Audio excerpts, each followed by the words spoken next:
Bonjour, Solange Aimé, créatrice du site Écovillage pour tous, dont le nom initial était Écovillage Facile. Vous pouvez retrouver la description du projet sur une autre vidéo YouTube et également sur la page Facebook Écovillage Facile. Alors, je souhaite vous parler du livre Vivre autrement, Écovillage, communauté et cohabitat, écrit par Diana Leaf Christian. Alors, l'auteur est depuis 1993 la rédactrice en chef du magazine Communities, la plus importante ressource pour les communautés intentionnelles, des coopératives urbaines aux communes rurales en Amérique du Nord.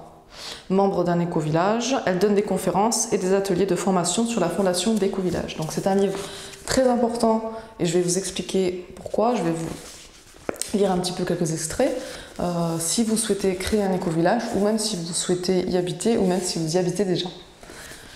Alors, je vais vous parler un petit peu de... Donc voilà, qu'est-ce qu'elle raconte dans l'introduction, quelques petits extraits intéressants.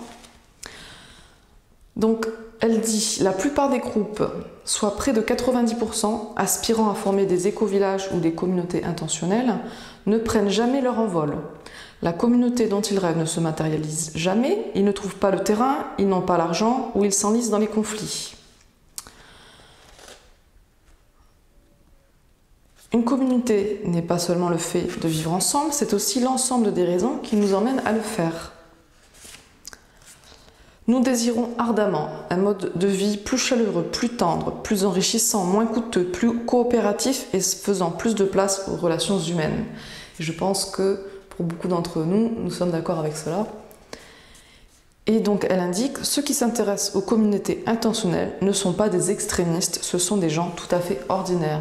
Et effectivement, je rencontre beaucoup de personnes qui me parlent de cette envie de vivre une vie plus humaine, plus proche, respectueuse de la nature, etc. Et finalement, voilà, c'est pas des extrémistes, c'est des gens tout à fait ordinaires qu'on croise tous les jours, plus ou moins, hein. Et donc voilà, on est beaucoup à aspirer à cette vie-là. Nous savons que vivre en communauté est bon pour nous. La science a démontré qu'un bon réseau de contacts améliore la santé. Le docteur Blair Wojcik écrivait dans le magazine Communities que parmi les multiples facteurs qui ont une influence sur la santé, les relations interpersonnelles sont de plus en plus reconnues comme le facteur essentiel. Vivre autrement a été écrit, donc ce livre, pour aider votre écovillage ou votre communauté intentionnelle à partir du bon pied. Ce livre tente de tirer de l'expérience chèrement acquise par les fondateurs de dizaines de communautés formées au début des années 90, des conseils solides sur la façon de fonder un groupe, de rédiger le texte de présentation de la vision, sur le processus de prise de décision et de gouvernance, sur les accords et les règlements, l'achat d'un terrain, l'établissement d'une politique de communication, de procédure et de sélection de vos membres. Elle dit « C'est ce que je cherchais quand je me suis engagée dans cette aventure.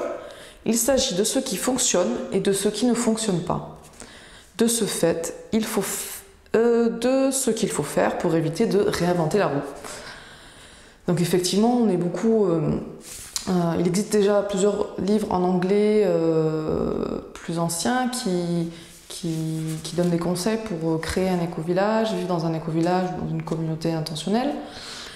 Et en français, il n'y a pas grand-chose, et du coup, c'est pour ça que ce livre a été écrit, mais c'est vrai que ça reste écrit par une Canadienne, je crois bien, où je voulais en venir. Et donc voilà, c'est vrai qu'il y en a qui sont déjà passés par là, qui ont créé déjà des communautés, des écovillages. Et donc, on a tout intérêt à prendre exemple sur eux et de ne pas réinventer la roue. Il y a déjà des choses, des erreurs qui ont été faites et qu'il vaut mieux éviter de refaire. Et il y a des choses qui fonctionnent et qui font en sorte que la création et qu'après la communauté va perdurer et va fonctionner. Et donc, autant prendre modèle et éviter de réinventer la roue. Donc, ce livre va nous expliquer comment. Cette information ne s'adresse pas uniquement à ceux propriétaires ou non de leurs terres qui fondent de nouvelles communautés. Elle sera aussi très utile à ceux qui songent à se joindre à une communauté un jour, donc ce que je disais. Si c'est votre cas, vous devrez savoir vous aussi ce qui fonctionne.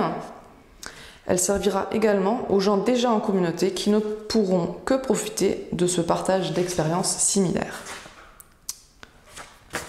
Établir une vision commune, savoir comment prendre ensemble des décisions justes, mettre son argent en commun pour acheter une propriété sont tous des éléments qui touchent à des aspects émotionnels profonds, relevant souvent de la survie et qui peuvent faire s'effondrer les fondations d'une communauté. Je souhaite que vous ayez à votre disposition tous les outils dont vous aurez besoin. Donc ce livre est très prometteur, bien sûr. Et pour finir, une petite dernière citation. Je suggère également que tous les membres du groupe lisent ce livre et pas seulement les fondateurs et ceux qui assumeront le leadership. Plus vous serez nombreux à être informés et espérons-le, plus vous aurez dissipé d'idées erronées sur la fondation d'un éco-village ou d'une communauté intentionnelle, plus votre groupe acquérera de l'autonomie et de l'efficacité. Donc voilà, c'était pour vous lire quelques petites phrases de l'introduction. Alors ce livre est composé de 3 parties. La première partie est créer une communauté en santé. La deuxième partie, faire naître une communauté outils et techniques. Et la troisième partie, s'épanouir en communauté. Donc il y a en tout 16 chapitres. Et je ferai des vidéos qui résument chaque chapitre de ce livre. Donc voilà. Si vous souhaitez vivre en communauté, achetez ce livre.